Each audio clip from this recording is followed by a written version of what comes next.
Guys, तो आज के इस वीडियो में हम लोग पाइथन में ऐसा प्रोग्राम लिखेंगे जो स्पीच को टेक्स्ट में कन्वर्ट कर पाएगा और टेक्स्ट को स्पीच में भी कन्वर्ट कर पाएगा।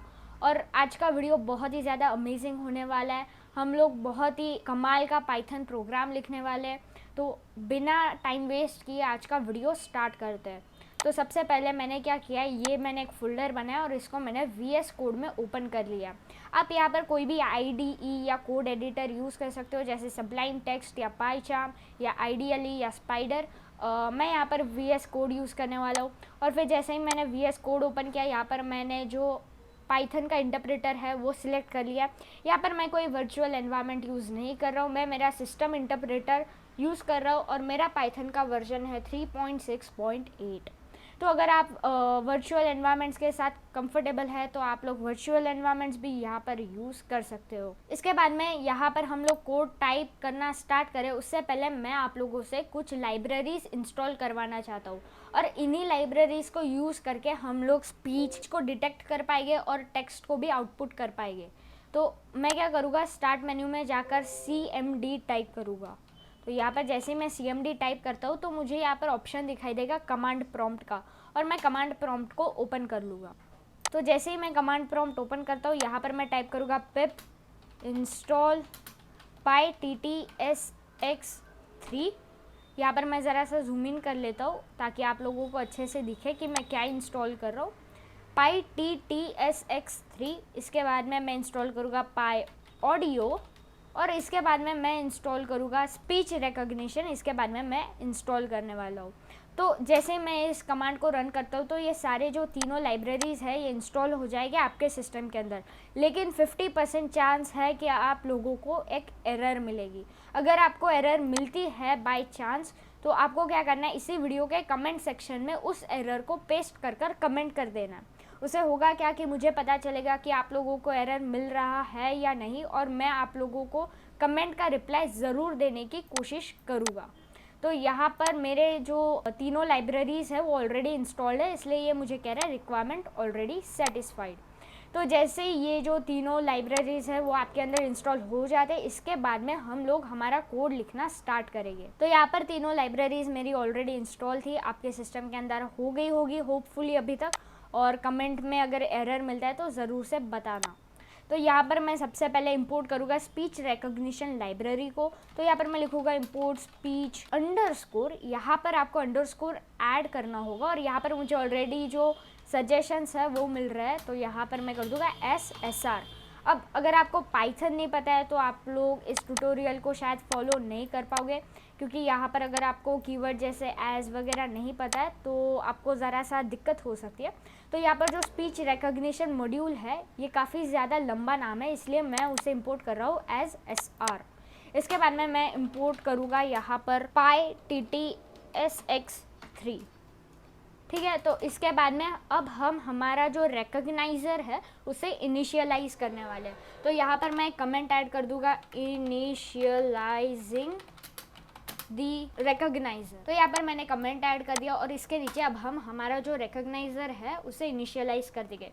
तो यहाँ पर मैं एक वेरिएबल बना लूँगा r स्पेस इक्वल्स टू, और फिर यहाँ पर जो इनिशियलाइज के लिए कोड रहेगा यहाँ पर मैं टाइप करूँगा SR क्या है, हमारी स्पीच रिकॉग्निशन मॉड्यूल है और उसके अंदर जो रिकॉग्नाइज़र मॉड्यूल है हम उसे यूज़ करेंगे। तो यहाँ पर कैपिटल R के साथ मैं रिकॉग्नाइज़र टाइप करूँगा। तो गाइस, ये जो कोड है ये बेसिकली क्या कर रहा है कि जो हमारा रिकॉग्नाइज़र है उसे इनिशियलाइज कर रहा है। इसके बाद में हम लोग क्या करेंगे, एक फंक्शन बनाएंगे जो टेक्स्ट को स्पीच में कन्वर्ट कर पाएगा। तो यहाँ पर मैं एक फंक्शन बना लूँगा, फंक्शन का नाम मैं यहाँ पर रखूँगा स्पीक टेक्स्ट, और ये पैरामीटर में कमांड लेगा, जो हम कमांड बोलेंगे इसे वो यही बोलने वाला है। तो यहाँ पर हमें सबसे पहले जो हमारा इंजन है उसे हमें इनिशियलाइज करना होगा। तो यहाँ पर मैं लिख देता हूँ इनिशियलाइजिंग। तो यहाँ पर मैंने कमेंट ऐड कर दिया इनिशियलाइज द इंजन, और यहाँ पर मैं बेसिकली टाइप करूँगा engine equals to pyttsx3 dot init, और फिर हम कहेंगे engine डॉट से, और हमें क्या बुलवाना है। तो यहाँ पर मैं बेसिकली कमांड टाइप कर दूँगा। इससे होगा क्या कि इस फंक्शन के पैरामीटर में जो कमांड की वैल्यू होगी ये उसे बोल देगा। तो यहाँ पर डिपेंड करता है कि हमारे सिस्टम के अंदर कौन सी वॉइसेस इंस्टॉल्ड है। तो अगर आप वॉइसेस को और नई वॉइसेस को इंस्टॉल करना चाहते हो तो आप लोगों को सेटिंग्स में जाकर उनसे इंस्टॉल करना होगा। आप लोगों को सेटिंग्स में जाकर बेसिकली सर्च करना है स्पीच और वहाँ पर आपको मिल जाएगा। और इसके बाद में हम लोग इंजन को वेट कराएंगे। तो यहाँ पर मैं लिख दूँगा engine dot run and wait. तो बेसिकली ये जो लाइन है ये रन हो जाएगी और उसके बाद में ये वेट करेगा। अब मैं चाहता हूँ कि हमारे प्रोग्राम के अंदर एक लूप हो, तो यहाँ पर मैं एक लूप कमेंट ऐड कर देता हूँ और ये लूप बेसिकली पूरे प्रोग्राम में चलता रहेगा इन्फिनाइट टाइम के लिए। और ये लूप बेसिकली हमारा जो माइक्रोफोन से स्पीच रहेगा उसे ये रिकॉग्नाइज करता रहेगा, यानी जो हमारी वॉइस है ये उसे डिटेक्ट करता रहेगा। तो यहाँ पर मैं एक वाइल लूप चलाऊँगा, इसके अंदर मैं 1 पास कर यहाँ पर कुछ कोड लिखने वाला हूँ। तो यहाँ पर हम लोग ट्राई एंड एक्सेप्ट यूज़ करने वाले हैं। अगर आपको ये नहीं पता है तो बेसिकली आप लोग इस ट्यूटोरियल को फॉलो नहीं कर पाओगे, क्योंकि यहाँ पर मैं ट्राई और एक्सेप्ट मेथड यूज़ करने वाला हूँ। तो यहाँ पर मैं लिख दूँगा ट्राई और यहाँ पर मैं कमेंट ऐड कर दूँगा use the microphone for input. ठीक है, तो यहाँ पर मैं कुछ ऐसा कोड लिखूँगा जो माइक्रोफोन में जो इनपुट आएगा यूज़र से उसे डिटेक्ट करेगा। तो यहाँ पर मैं लिख दूँगा with sr dot microphone as source to. और फिर इसके बाद में हम लोग यहाँ पर वेट करेंगे ताकि हमारा जो रिकॉग्नाइज़र है वो जो एनर्जी थ्रेशोल्ड है उसे एडजस्ट कर पाए। तो यहाँ पर मैं बेसिकली कमेंट ऐड कर दूँगा wait for the recogniser to adjust the energy threshold। तो इससे होगा क्या बेसिकली कि जो बैकग्राउंड में नॉइज़ है वो ज़रा सा एडजस्ट हो जाएगा और जो मतलब आवाज़ है वो क्रिस्प हो जाएगी ज़रा सा, और हमारे जो बॉट है उसे समझने में ज़्यादा आसानी होगी।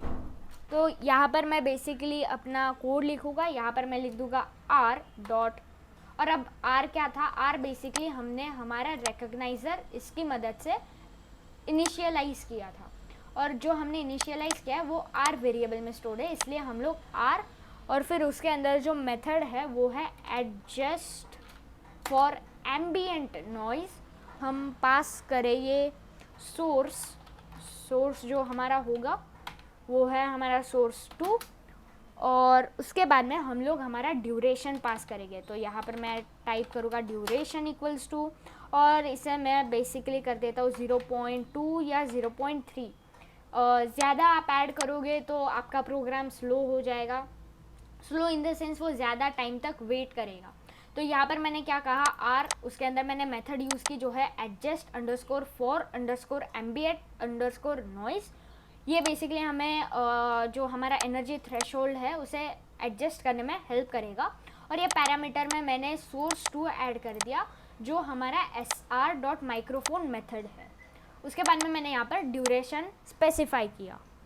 इसके नीचे हम लोग एक और कमेंट ऐड करेंगे, और अब हमें क्या करना है, हमें यूज़र का जो इनपुट है उसे सुनना है। तो listen to the input from user. ठीक है, तो यहाँ पर मैं एक नया वेरिएबल बना लूँगा ऑडियो 2 और इसे इक्वल्स टू कर दूँगा r डॉट लिसन। तो यहाँ पर मैं लिख दूँगा r डॉट लिसन, और यहाँ पर पैरामीटर में मैं पास करूँगा सोर्स 2। और गाइस इसी लाइन ऑफ कोड के पहले मैं प्रिंट भी कर दूँगा प्रिंट, और यहाँ पर मैं प्रिंट कर दूँगा लिसनिंग।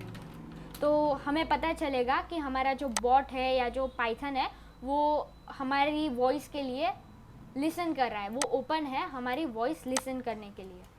तो जैसे ही ये लिसन करेगा उसके बाद में हम लोग गूगल का जो रिकॉग्नाइज ऑडियो है उस मेथड को यूज़ करेंगे। तो यहाँ पर मैं लिख देता हूँ using Google to recognise audio. Alright, तो यहाँ पर मैं मेरा एक और वेरिएबल बना लूँगा माई टेक्स्ट, और इसे इक्वल टू कर दूँगा r डॉट रिकॉग्नाइज गूगल, और पैरामीटर्स में मैं पास कर दूँगा ऑडियो 2। ऑडियो 2 बेसिकली हम लोगों ने वेरिएबल यहाँ पर बनाया था जो इक्वल्स टू है r.listen source 2। ठीक है, तो यहाँ पर बेसिकली हमारा जो गूगल है वो इसे रिकॉग्नाइज कर लेगा और इसके बाद में मैं कह दूँगा my text is equal to my text dot lower. All right, और इसके बाद में हम लोग सिंपली प्रिंट करा देंगे डिड यू से, और इसके बाद में यहाँ पर बेसिकली मैं स्ट्रिंग कॉन्कैटिनेशन यूज़ कर माई टेक्स्ट लिख दूँगा। और फिर हम लोग ये जो हमने पहले फंक्शन बनाया था स्पीक टेक्स्ट, इस फंक्शन को हम लोग कॉल कर देंगे सिंपली। तो यहाँ पर मैं लिख दूँगा स्पीक टेक्स्ट और पैरामीटर में मैं यहाँ पर आर्ग्यूमेंट में मैं यहाँ पर पास करने वाला हूँ माई टेक्स्ट। तो होपफुली आप लोगों को यहाँ पर चीज़ें समझ में आ रही होगी। तो यहाँ पर मेरा मैं जो इनपुट में बोलूँगा माइक्रोफोन के अंदर वो यहाँ पर रिकॉर्ड हो जाएगा और फिर मैं सिंपली ये जो फंक्शन हमने यहाँ पर ऊपर बनाया था वो रन कर रहा हूँ और इसमें मुझे मेरी जो कमांड है वो रन कर मिल जाएगी। तो अब मैं क्या करना चाहता हूँ, मैं बेसिकली ये जो ट्राई का ब्लॉक है, ये जो पूरा ब्लॉक है ट्राई का, इसके मैं बाहर आने वाला हूँ और यहाँ पर मैं लिखूँगा एक्सेप्ट। और अगर यहाँ पर एक रिक्वेस्ट एरर आ जाता है तो यहाँ पर मैं लिख देता हूँ r.request एरर एज ई। तो कुछ ऐसा हो कि हमें प्रिंट कर मिल जाए कुड नॉट रिक्वेस्ट रिजल्ट। तो यहाँ पर मैं सिंपली प्रिंट फंक्शन का यूज़ कर लिख दूँगा कुड नॉट रिक्वेस्ट रिजल्ट। और इसके बाद में मैं यहाँ पर फॉर्मेट फंक्शन का यूज़ कर ई को यहाँ पर मैं एज अ आर्ग्यूमेंट पास कर रहा हूँ। और अगर हमें ये एरर नहीं मिलती, हमें कोई और एरर मिल जाता है इसके अलावा, तो मैं यहाँ पर एक और एक्सेप्ट ब्लॉक का यूज़ करूँगा और यहाँ पर मैं टाइप करूँगा sr.unknown error, unknown value error. तो उस केस में क्या हो कि उस केस में हो जाए प्रिंट अननोन एरर। तो गाइज़ यहाँ पर हमारा कोड का जितना भी पार्ट है वो हो जाता है ख़त्म। होपफुली यहाँ पर कोई एरर नहीं हो, और अगर एरर होता भी है तो हम लोग उसे बहुत आसानी से सॉल्व भी कर पाएंगे।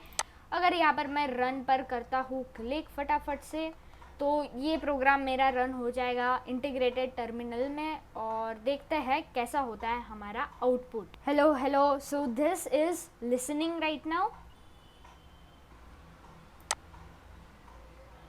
तो जैसे कि आप लोग देख सकते हैं इसने मुझे यहाँ पर प्रिंट कर दिया hello, so this is listening right now. Hello, so this is listening right now. अब ज़रा सा ये स्लो है क्योंकि यहाँ पर मैं रिकॉर्ड भी कर रहा हूँ इसलिए। Hello, how are you doing?